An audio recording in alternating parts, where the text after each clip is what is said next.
Devanture repeint sans fioriture dans les teintes de 3 mots en blanc comme un semblant de slogan. Tout se vend pour la mariée, chez Don Juan et associés. Tout s'achète même le bonheur, cher ici peut-être plus qu'ailleurs. Profitez, mesdemoiselles, du rabais promotionnel. Profusion d'offres spéciales durant notre quinzaine commerciale. Scheherazade l'a entendu, on y brade le tissu. Bras dessous, bras dessus, on y soit qui mal y cru. Elle s'y rend avec Iseult, grossissant toute une meute. Élégante et fiancée, grognant en tas impatienté. C'est le jour, l'ouverture. Juan effleure une créature. Servez-vous à l'étalage et feuillez-vous pour l'essayage. Mon valet évaluera du mollet à l'avant-bras le chiffre de vos formes, la somme de vos charmes en abscisse et ordonnez vos plus intimes.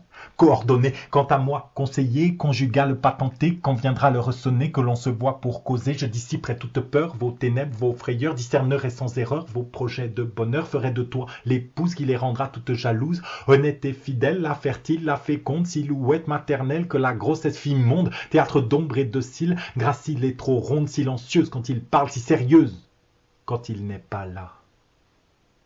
Chère Iseult, il te fera laide, te fera difforme. Scheherazade, il te fera vieille, te fera môme.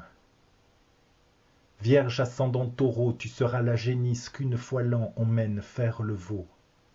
Gémissante et pleurant le déchirement de ta peau pour la chair de sa chair et les os que tu perds. Tu seras la friche retournée sans amour, une terre de labour jamais mise en jachère.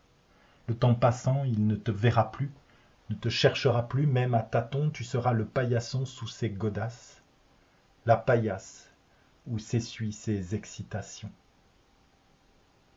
Et ainsi de suite, de rime en rime, la rhétorique rebondit, pose une sourdine sur le cœur qui fléchit. Pas à pas, Scheherazade s'écarte, s'éloigne, s'aliène et s'écroule comme on entre au bagne, s'ébat et s'ébroue dans de jolis draps, s'enchaîne et s'endort entre d'autres bras. Peu à peu, Iseult, la femme, prend feu, se pâme, s'empale, s'enflamme, elle se prend au jeu, s'excite, s'exhibe, loin d'elle, elle s'exile.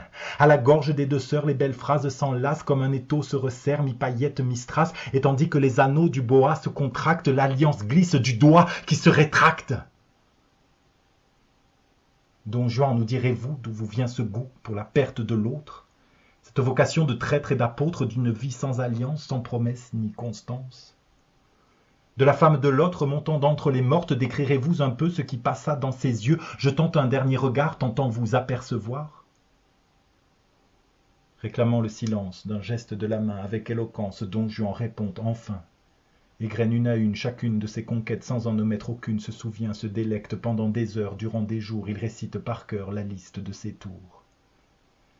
Alors la routine l'étouffe, la roue tourne et le piétine, tourne et retourne autour de lui, la même histoire toujours recommencée, tonne et étonne le bruit de sa vie, les mêmes mots sans cesse ressassés.